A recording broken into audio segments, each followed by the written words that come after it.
இன்னைக்கு வீடியோவில் வந்து பார்த்தீங்க அப்படின்னா ஆக்சிஸ் பேங்கோட மைசூன் கிரெடிட் கார்டு வந்து பார்த்தீங்கன்னா இப்போ வந்து ஒரு லிமிடெட் டைம் ஆஃபராக உங்களுக்கு லைஃப் டைம் ஃப்ரீ ஆஃபர் வந்து கொடுத்துருக்காங்க.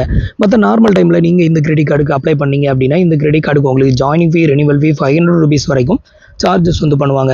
பட் இப்போ வந்து பார்த்தீங்க அப்படின்னா ஆக்சிஸ் பேங்கோட மைசூன் கிரெடிட் கார்டு, அதுக்கப்புறம் வந்து பார்த்தீங்கன்னா ஆக்சிஸ் பேங்கோட நியோ கிரெடிட் கார்டு, இந்த ரெண்டு கிரெடிட் கார்டுமே இப்போ வந்து பார்த்தீங்கன்னா ஒரு லிமிடெட் டைம் ஆஃபராக லைஃப் டைம் ஃப்ரீ ஆஃபர் வந்து கொடுத்துருக்காங்க. உங்களுக்கு வந்து ஆக்சிஸ் பேங்க்ல ஒரு கிரெடிட் கார்டு வாங்கணும், அதுவும் லைஃப் டைம் ஃப்ரீயாக வாங்கணும் அப்படின்னு நினச்சிங்கன்னா இந்த ஒரு டைமை வந்து யூஸ் பண்ணிக்கோங்க. மற்ற நார்மல் டைமில் அப்ளை பண்ணீங்க அப்படின்னா உங்களுக்கு ஆஃபர் வந்து இருக்காது. ஸோ அந்த டைமில் வாங்குறதுக்கு இது வந்து பெட்டரான டைம். அது மட்டும் இல்லாமல் நீங்கள் வந்து ஒரு பிகினராக இருக்கிறீங்க, இது வரைக்கும் நான் கிரெடிட் கார்டே யூஸ் பண்ணது கிடையாது, ஒரு ஃபஸ்ட் டைம் நான் வந்து கிரெடிட் கார்டு அப்ளை பண்ணணும் அப்படின்னு நினைக்கிறேன் அப்படின்னா நீங்கள் வந்து தாராளமாக இந்த கிரெடிட் கார்டை சூஸ் பண்ணலாம்.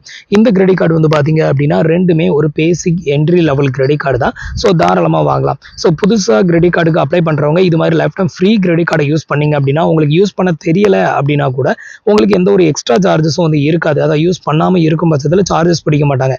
மற்ற கார்டுக்கெலாம் வந்து உங்களுக்கு ஜாயினிங் ஃபீ, அப்புறம் ரெனிவல் ஃபீ ரெண்டுமே வந்து ரெகுலராக சார்ஜஸ் வந்து பண்ணுவாங்க. நீங்கள் யூஸ் பண்ணலை அப்படின்னாலும் அந்த ரெனிவல் ஃபீயை பே பண்ணுற மாதிரி இருக்கும்.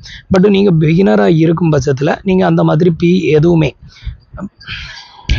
பட் நீங்கள் வந்து ஒரு பிகினராக இருக்கும் பட்சத்தில் உங்களுக்கு எப்படி யூஸ் பண்ணணும் அப்படின்னு தெரியாமல் ஒரு வேளை நீங்கள் கிரெடிட் கார்டை வாங்கி வச்சுருக்கீங்க அப்படின்னா நீங்கள் வந்து எந்த ஒரு எக்ஸ்ட்ரா சார்ஜஸும் பே பண்ண தேவையில்லை.